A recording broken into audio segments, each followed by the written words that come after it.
షాద్ నగర్ వైపు ఉన్న మన స్వర్గసీమ వెంచర్లో ప్లాట్లు కొన్న వాళ్ళంతా సంతోషంగా ఉన్నారు. ఒక్కసారి విజిట్ చేయండి.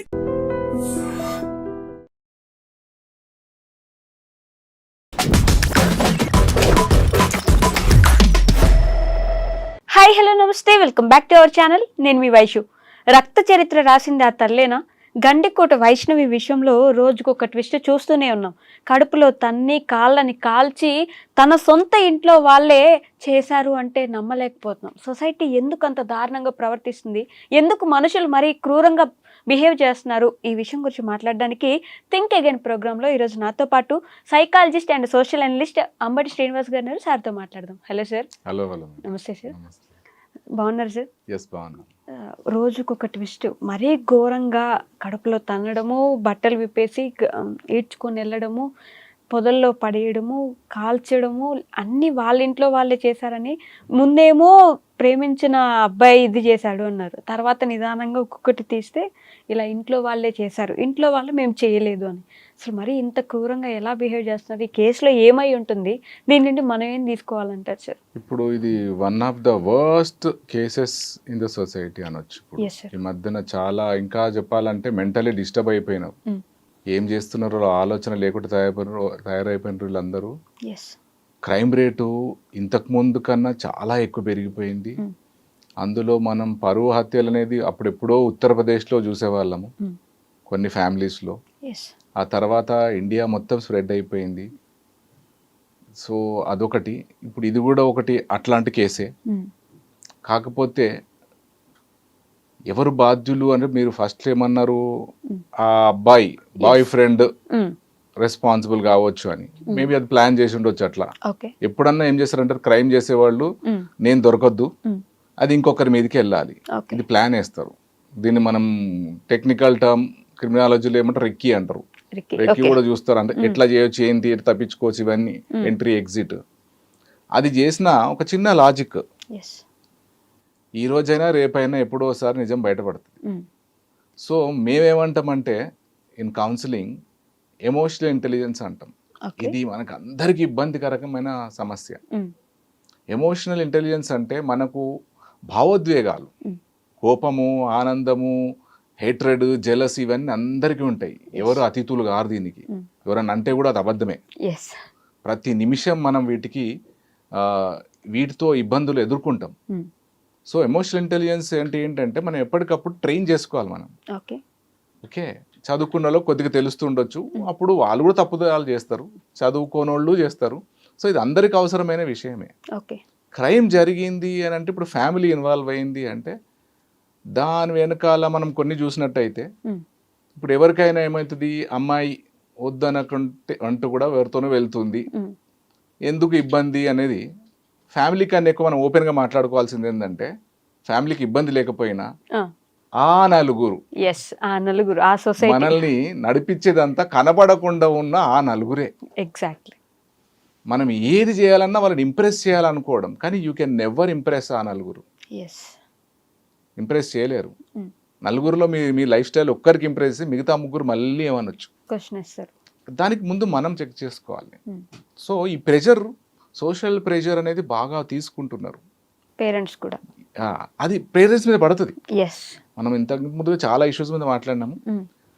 అబ్బాయి ఏమో చేస్తే పర్వాలేదు, అదే అమ్మాయి చేస్తే ఏం పెంపకం మీది అనే సమాజంలో ఉన్నాం. అవును. అది ఆన్సర్ చెప్పడానికి ఏ ట్రైనింగ్ చేసినా కూడా కష్టమే, నలిగిపోతుంటారు పేరెంట్స్.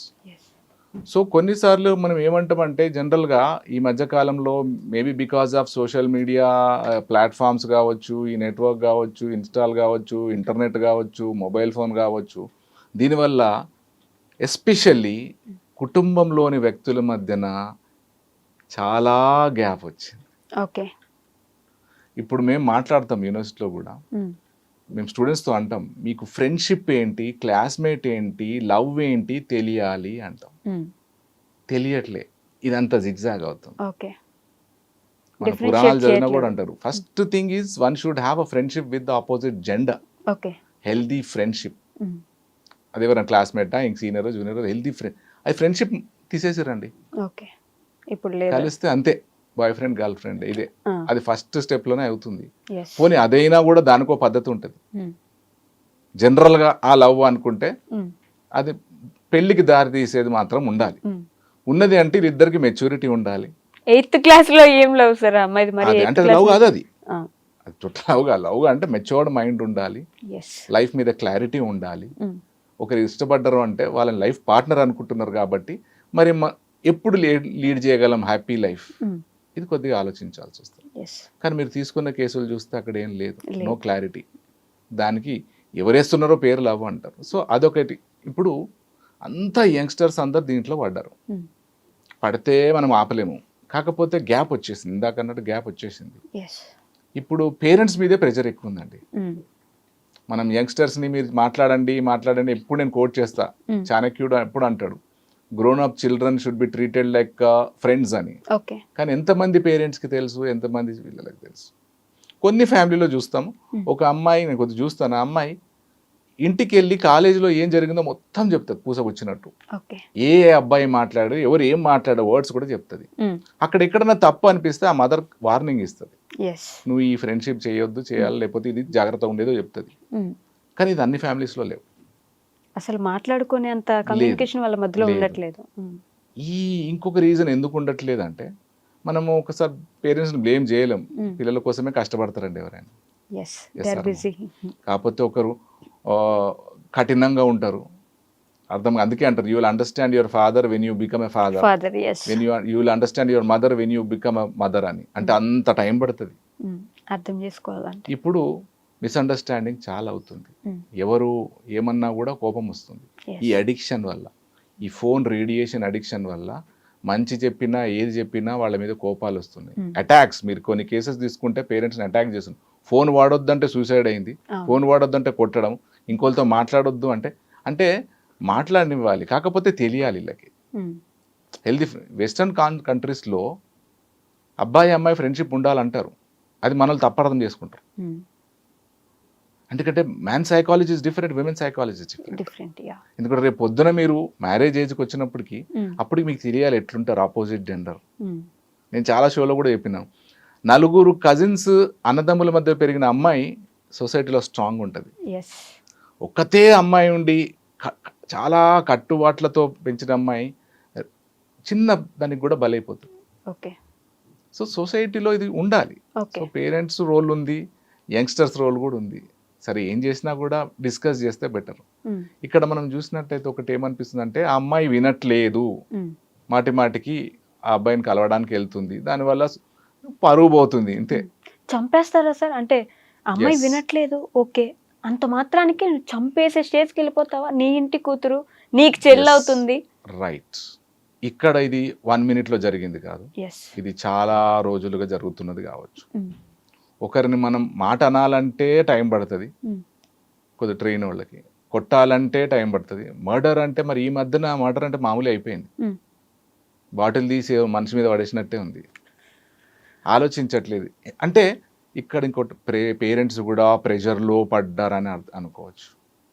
పేరెంట్స్ కదా, చాలా లైఫ్ చూసిన వాళ్ళు కదా. సరే అమ్మాయి తప్పు చేసింది, నువ్వు చెప్పకపోతే ఎట్లా? చెప్పలేనంటారు. మేము కూడా కొంతమంది పేరెంట్స్ మాట్లాడతారు, నేను చెప్పలేనంటే కష్టం, వాళ్ళు చేసే పిచ్చి పని వల్ల చెప్పలేము, కోపం వస్తుంది అంటారు. కానీ నీ పిల్లలు కాబట్టి చెప్పాలి, ఖచ్చితంగా చెప్పాలి. 10 సార్లు చెప్పాలి, 100 సార్లు చెప్పొచ్చు. Good things can be repeated n number of times. చెప్తుంటే ఆలోచన, నీ కోసమే, మేము ఏమీ అనట్లేదు, కానీ జాగ్రత్తగా ఉండాలి, ఎక్కడికి వెళ్తున్నావు, ఏం చేస్తున్నావు, వాళ్ళు ఎవరు అనేది చెప్పాలి. అక్కడ గ్యాప్ వచ్చినట్టు కనబడుతుంది. ఆ గ్యాప్ రావడంతో ఎదురు కూడా పడతారు వీళ్ళు కూడా. ఈ రిలేషన్స్లో ఉన్నవాళ్ళు ఎవరు లెక్క చేయరు. అది మనం ఈ మర్డర్ దాకా వెళ్ళింది అంటే చంపేస్తారా అన్నదానికి కారణము ఒక్క నిమిషంలో జరిగింది కాదు. ఇది చాలా రోజులుగా జరుగుతుండాలి. ఇంట్లో ఘర్షణ జరుగుతూనే ఉండాలి, ఇంట్లో కొట్లాటలు కూడా అయి ఉండాలి, ఇంట్లో కొట్టుకొని కూడా ఉండొచ్చు. కొడితే ఏమవుతుందంటే ఇంకా మొండి అవుతారు. కరెక్ట్. తను ఏం చేస్తారు అని పోయి ఉండొచ్చు, ఏం చేస్తారా, ఏదో మన పరువు పోతుంది అన్నప్పుడు. నేను కొన్ని అంతకుముందు ఒక కేసు చూసా, ఒక అమ్మాయిది ఇట్లనే వేరే అఫైర్ ఉంటే ఆ అమ్మాయి తండ్రిని సొంత తమ్ముడు వీళ్ళందరూ కూడా బాయ్కాట్ చేశారండి. నాతో వచ్చి చెప్పుకున్నాడు, ఛీ నీ అమ్మాయి ఎక్కడో పోయింది అని. ఆల్రెడీ ప్రెషర్లో ఉన్నాడు ఆయన. అంటే ఎంత ప్రెషర్ ఉంటుంది. కరెక్ట్. అందరు మాట్లాడట్లేదు అని అన్నాడు. మనం అట్లాంటి సొసైటీలో ఉన్నాం. ఎవరు కూడా అర్థం చేసుకోవాలి అది. సో ఇది ప్రెషర్, ఆ ప్రెషర్ ఒకటి, వీళ్ళిద్దరూ వినకపోవడం ఒకటి అనుకోవచ్చు. దాంట్లో రిలేషన్లో ఉన్నోళ్ళు వినరండి, వినరు దాన్ని. చాలా అంటే అసలు యాక్చువల్గా అయితే మొదట్లోనే చూడాలి. ఇంకా మాట్లాడాలంటే హెల్దీ ఫ్రెండ్షిప్ వెల్కమ్ చేయాలి ఫ్యామిలీ కూడా. మన రెస్ట్రిక్షన్స్ కూడా అట్లా, ఎవరితో మాట్లాడొద్దు, ఎక్కడున్నావు. ఇప్పుడు ఒక పెద్ద డిజార్డర్ వచ్చింది, ఎక్కడున్నావు వీడియో కాల్ చేయని. నమ్మకపోయినప్పుడు వాళ్ళు డెఫినెట్గా ఇంకో పిచ్చి పనే చేస్తారు. నిజం. దాన్ని అడగచ్చు, ఎక్కడికి వెళ్తున్నావు, ఏ పార్టీకి వెళ్తున్నావు, ఎక్కడున్నావు మాకు చెప్తే ఏం ప్రాబ్లం లేదు, ఏమన్నా ఉంటే అట్లా చెప్పడం వేరే. మనం అనుమానిస్తున్న కొద్దీ వాళ్ళ లోపల లేని అలవాట్లు కూడా, ఆలోచనలు కూడా వస్తాయి. కరెక్ట్. ఫ్రీడమ్ ఇచ్చి రెస్ట్రిక్టెడ్ ఫ్రీడమ్ ఇవ్వాలి. వెళ్ళండి, రైట్. నిన్న కొందరు కూడా అన్నారు, ఒక పిల్లోడు ఫ్రెండ్స్తో వెళ్తుంటే వేరే కలీగ్స్ అంటున్నారు, తిరగనివ్వాలండి, బయట తెలియాలి సొసైటీ. మగపిల్లల గురించి మాట్లాడుతున్నారు, వెళ్ళనివ్వండి, రెస్ట్రిక్ట్ చేయొద్దు. అవతే చెప్పండి జాగ్రత్త, ఎక్కడికి వెళ్తున్నారు, ఏం చెప్తున్నారు. సో ఇక్కడ చాలా కోణాలు ఉన్నాయి. ఆ అమ్మాయి ఎదిరించి ఉండాలి. మరి వాళ్ళు ఇంట్లో, నేనైతే మీరు మర్డర్ దాకా వెళ్ళిందంటే ఇంట్లో కూడా కొట్టి ఉండాలి, ఖచ్చితంగా కొట్టే ఉంటారు. అది మనకు తెలియదు, అది ఏమైందో కొట్టే ఉంటారు. ఇంకా తను అనుకుండొచ్చు, సో ఇంకా జరిగి ఉండొచ్చు, ఆ అబ్బాయిని ఏదో అని ఉండొచ్చు, వాళ్ళు అక్కడ పోయినారు. సో ఏదేమైనా కూడా సొసైటీలో అందరికి తెలియాల్సింది ఏంటంటే, ఏదన్నా ఉంటే take the help of police or other psychologist, psychiatrist, లేకపోతే ఫ్యామిలీ మెంబర్స్.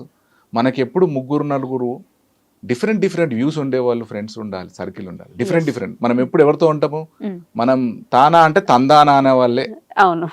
ఆయన నేను మాట్లాడేది నో అన్నాడంటే ఆయనతో మాట్లాడను నేను, కానీ ఆయనతో కూడా వినాలి. Why he's opposing my idea, why he's supporting my idea, why you are supporting. పోతే ఇది చేసుకోవాలి, కానీ జనరల్గా చేసేది ఎస్. సో అది దాని వల్లనే పక్కన వాళ్ళ ప్రెషర్ తట్టుకోలేక సొసైటీ ఒక 4 మాటలు అంటుందని చూసి తీసుకోలేక చంపేశారు. అంతేనా సార్?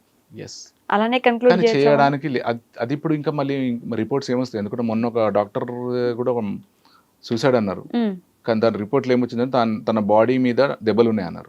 సో ఇది 2 రోజుల తర్వాత మళ్ళీ రిపోర్ట్ వేరే వస్తుంది, అది మర్డర్ అని వస్తుంది. సో ఇది కూడా మనం జడ్జ్మెంట్ చేయడానికి లేదు, మొత్తం ఇంకా రావాలి మనకు. అంటే ఆ అమ్మాయిని రేప్ చేసినట్టు సీన్ క్రియేట్ చేశారు, మరి ఎవరు చేశారు? బ్రదర్ ఉన్నారంటే బ్రదర్ అయితే చేయడు, ఎంత దౌర్భాగ్యమైన బ్రదర్ అయినా కూడా చేయడు ఆ పనులు. తాగినా కూడా చేయడు అనుకుంటాను నేను. తాగినోడు కూడా కరెంట్ వాళ్ళ ఇంటికి వెళ్తున్నాడు కదా, అంత దిగజారలే. కొన్ని ఉండొచ్చు సొసైటీలో, చెప్పలేం ఇక్కడ. సో ఇంకా మనకు డీటెయిల్స్ కావాల్సి ఉంటాయి. వాళ్ళని చూస్తే మేము ఎందుకు చేస్తామంటారు, కానీ ఫస్ట్లో అనొచ్చు, కానీ పోలీస్ వాళ్ళు గట్టిగా ఎవిడెన్స్, పోలీస్ వాళ్ళు మాట్లాడారంటే ఎవిడెన్స్తో ఉంటారు. సో చాలా మంది ఉన్నారు కాబట్టి ఇంకెవరు ఇన్వాల్వ్ అయ్యారో. కాకపోతే అది మాత్రం దారుణమే, అది మర్డర్. కానీ the way they murdered, the way they treated, ఇవన్నీ unacceptable in the human society. సొసైటీలో అందరూ ఆలోచించాలా. నేను ఒకసారి మరి అనాలా లేదా తెలియదు, కానీ పేరెంట్స్ కూడా అంట, కొద్దిగా అమ్మాయిని ముందు నుండే కొద్దిగా గమనిస్తూ కొద్దిగా డైరెక్షన్, మంచి డైరెక్షన్ ఇవ్వచ్చు కదా. అంత ఏమంటారు కదా, చేతులు కాలిన తర్వాత ఆకులు పట్టుకునే లాభం. ఫ్రీడమ్ వదిలేసి ఏదో అయిన తర్వాత మళ్ళీ వాళ్ళని తప్పు పట్టడం కూడా నేను అనను. జనరల్ గా పేరెంట్స్ రోల్ పెద్దదే అండి, ఏమంటారు పెద్దదే. వాళ్ళు ఒప్పుకోకపోయినా you have to be a friendly parent. కొన్ని చేస్తారండి, మీరు ఎంత చేసినా కూడా పిల్లలు మనకు ఏదో ఒకటి చేస్తూనే ఉంటారు, మీరు ఎంత చేసినా. బట్ చూసుకుంటూ ఉండాలి, మీరు దగ్గర చూస్తూ ఉండాలి. ఫ్రెండ్లీగా ఉంటే ఏమవుతుందంటే వాళ్ళు మాట్లాడతారు, ఇక మా అబ్బాయి ఇష్టమో, మరి పెళ్ళి అంటారో, మరి పెళ్ళి అన్నప్పుడు వీళ్ళు మాట్లాడవచ్చు, మరి జాబ్ చేస్తున్నాడా, మళ్ళీ కమ్యూనిటీయా, ఏవో వస్తాయి కొన్ని. కానీ బాగా డబ్బు వచ్చిన తర్వాత ఎవరు కమ్యూనిటీ చూడట్లేదు, మీరు చూస్తారా? పార్టీ ఎక్కడో మంచి హోటల్లో ఉంది వెళ్తారు అంతే. మిడిల్ క్లాస్ వాళ్ళకే ఈ కమ్యూనిటీ గొడవలు. That's my opinion. Yes or no? ఏ కులము ఆ ఏ కులము అని అడుగుతున్నారు, కానీ హై క్లాస్ అంటే చెప్పకూడదు నేను, హై క్లాస్లో చూడండి ఎట్లున్నాయి, రకరకాల కమ్యూనిటీస్ పెళ్ళి అయిపోయినాయి. సో కొద్దిగా తెలుసుకోవాలి, వీళ్ళని కూడా మరి వీలైతే ఆలోచించాలా, మాట్లాడాలా, ఫ్లెక్సిబుల్ కావాల్సిన అవసరం ఉంది పేరెంట్స్ కూడా. Okay sir, thank you.